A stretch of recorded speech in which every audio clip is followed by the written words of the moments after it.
राज्यातील नगरपालिका आणि नगरपंचायतींच्या ती मतदान टक्केवारी समोर आलेली आहे। नगरपालिका आणि नगरपंचायतीसाठी 60% मतदान झाले। वेळ संपल्यानंतरही अनेक ठिकाणी मतदारांच्या रांगा होत्या। सांगलीमध्ये सर्वाधिक 75.96% मतदानाची नोंद झालेली आहे। बदलापुरात सर्वात कमी 58.30% मतदान झाले। राज्यभरात नगरपरिषद आणि नगरपंचायतींसाठी मतदान पार पडलं। बहुतांश ठिकाणी सुमारे 60%च्या आसपास मतदान झाल्याची प्राथमिक माहिती मिळते।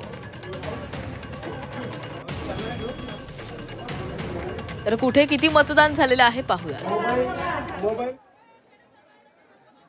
सांगलीमध्ये 75.96%,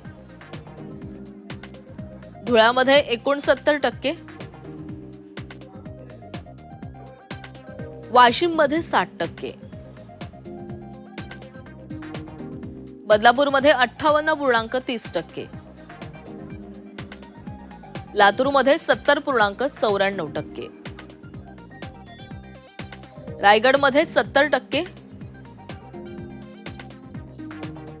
पुण्यामध्ये 68%